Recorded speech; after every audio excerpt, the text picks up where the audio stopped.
Welcome to the Vet Dental Show. I'm Brett Beckman. I'm a board-certified veterinary dentist, and we come to you every week on Wednesday to provide the veterinarian and the technician team some actionable things that you can use in your practice. And this episode is going to be a recorded episode that we've done in the past, not a podcast that we've recorded or not the Vet Dental Show, but actually some other information for you that we know you're going to enjoy. So sit back, enjoy, and we'll see you at the end of the podcast. Good question, Caroline. If enamel hypoplasia isn't treated early, are there any extractions likely needed later in life? I saw a case of this in a small breed dog, and I remember you needed about 15 extractions. Yes, and that's a good observation and a good rule of thumb. If you've got extensive hypoplasia, there's a really good chance that that's going to be a problem in the future. So you just want to assume that that's going to be the case, because you've got 42 teeth in there. You might have one that's bad, that's causing problems out of those 42, but there's probably a better chance that you've got more than one that's resulting in discomfort or pain for that dog as it ages. So just assume that it is uncomfortable and assume that it is significant, and handle those patients that way, and recommend referral. And like we talk about, and like I want to bring up again now that I told Annie I would bring this up, when we're looking at these cases and we're looking at these patients and we're looking at how we've treated these patients, we have to go back to that Pareto Principle, the 80-20 principle, where only 20% of your clients are going to even think about pursuing treatment on these cases. That's the dynamics, not only in veterinary practice, but in nature, in business, and in pretty much everything that you look at from an analytical standpoint, and the normal distribution of the curve. So that 20% of patients are your A clients, and they're going to meet you at midnight, I always say, on New Year's Eve, and be early for their dentistry cleaning. So with that said, those people are going to take your recommendations almost all the time for any high-end service. Dentistry is just the most common high-end service. So that 80% that we're talking about, when you go in the exam room, 8 out of 10 of your clients are going to say no to x-rays and to cleaning and to treatment at this high of a level. So you need to take that into consideration and accept it. Frown when you accept it, but it's a fact of practice dynamics. It's a fact of life that unfortunately that 80% are not going to do that. They're the ones that come in for the vaccines only or rabies only, and many of them don't think an exam is even needed. They just want the vaccines. They don't want to pay for the exam. And guess what else is going on with that 80% dynamic? They're 100% likely. They're likely 100% of your problems. They're the ones that are pain in the tail, and they continue to be.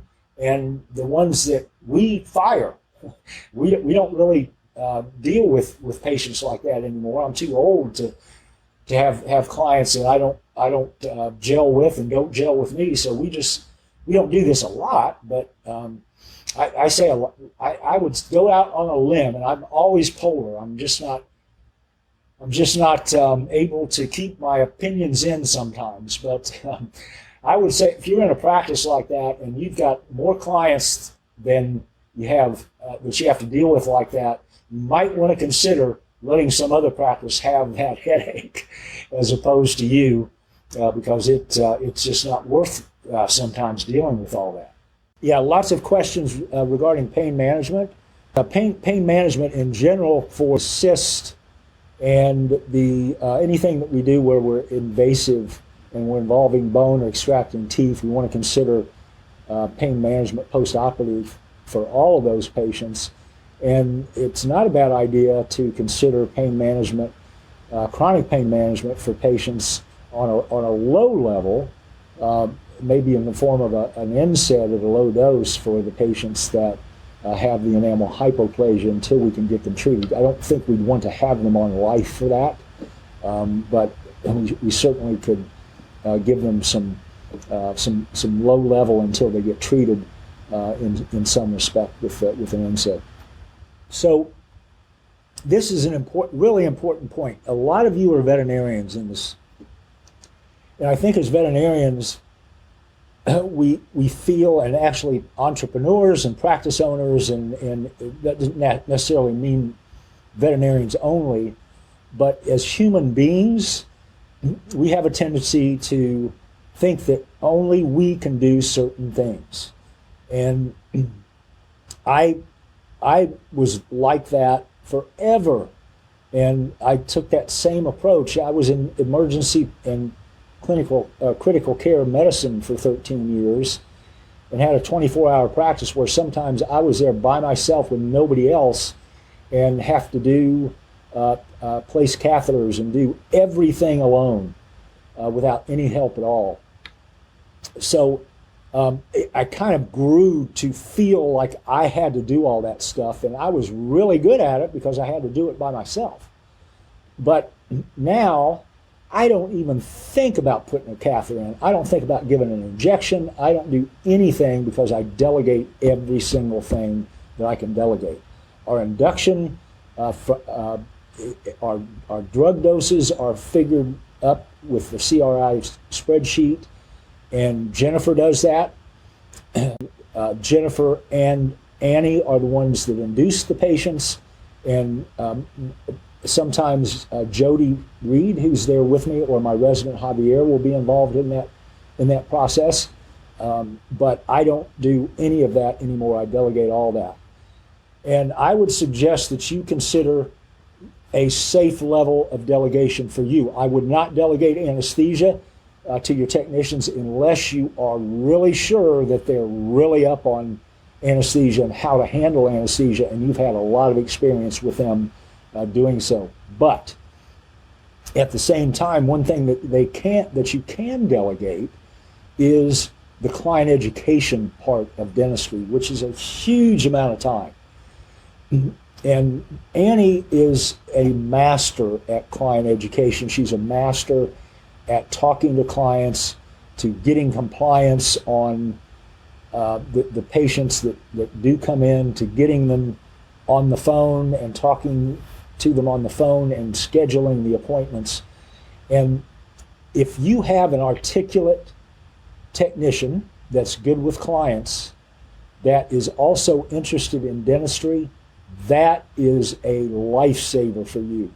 That person can be, if you allow them to be, the point of contact for your clients in all encounters with dentistry.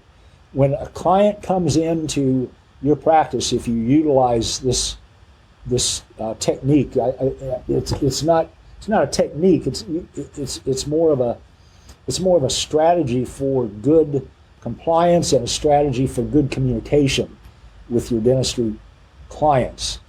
If you have a receptionist that answers the phone, let's say first point of contact, receptionist answers the phone, and the receptionist is asked questions about dentistry, and the receptionist relays the answers that she knows, and she's up front. She doesn't know what your Annie knows or your Jennifer knows. She is answering questions like she's been trained to answer, which is probably not the best answers to those questions. And sometimes if it's a first-time caller, they're not the right answers. And that first-time caller may not be calling back. They may be calling to get a good appreciation of how well the knowledge base of the staff is about dentistry, since it's so important and so common. And they have a receptionist that's not at the level of answering questions about specific conditions and doing so very articulately. You may lose that client forever. The other thing that this does, let's say that client does book an appointment. When that client comes in for the appointment, guess who the person that walks in the exam room first is? It's your Annie. It's your dental tech that's articulate, that knows dentistry, that has already talked to that client. So guess what? That client feels more comfortable because they know her and she's answered their questions and she spent time with them. Then once the doctor comes in, meets the client, in my case, that's the last time I have contact with that client. Annie will call that client with the estimate after we've done x-rays and evaluation. She'll call that client again, contact number 4 at least, if she's only talked to them once before they called the original time, is when the patient's under anesthesia, and if we find something else besides what we see on the radiographs after we clean, we may find some other lesions there. So that's the 4th time that we have at least had contact with our dental technician, and she's the one that can answer all those questions about price. The other thing that I'll interject here is if you're giving estimates to clients, number 1, you're going to be more likely to discount that estimate. Number 2, it's also cost, or it's care with a price tag. You're the one that's providing the care. You're not the one that should be giving the estimates. You should be providing care, and you should be in taking care of patients, not giving estimates to clients. I can't stress that enough, how important that is. So after that patient is done, number 6 point of contact, Annie calls and lets the client know that the patient's recovering and what time to pick it up. The next point of contact is Annie, discharge the patient. Then the next day, it's Annie calling the patient or the client. So all of that cements a communication consistency and really cements that client to the practice. They don't have to see you for that. They have Annie, and when they call about questions, guess who they're going to call, and guess who they want to contact. They want to talk to that dental tech. They don't want to talk to you. So it takes your responsibility away and gives it to a very well-trained tech that becomes your right hand and saves you a ton of time over each day and a ton of time over your practice lifetime that you could be learning more dentistry or learning whatever you want to be learning and not having to do that task, which chances are, if you've got a friendly, articulate technician, she would rather be doing that anyway, or he would rather be doing that anyway. So look at that, take it into consideration, potentially use that in your practice, and that is a good thing to close on. You guys, as usual, you're amazing. I hope you enjoyed this episode. There's a lot of actionable items in there that you can take and use in your practice immediately. So put those to work and enjoy the benefits for the practice lifetime in your dentistry service. And if you would, please go to iTunes, leave a rating and review, take a picture of that with your cell phone, and then post it on the Vet Dental Show Facebook page. Just go to Facebook, search Vet Dental Show in the search in the upper left, and the show will come up. And once you post that, we'll send you a free instrument use essentials course. So if you want that free course, again, all you have to do is go to iTunes, leave a rating and review, take a picture of the rating and review with your phone, and then post it on our Facebook page, The Vet Dental Show. So until next week, have a great week. Take care, guys.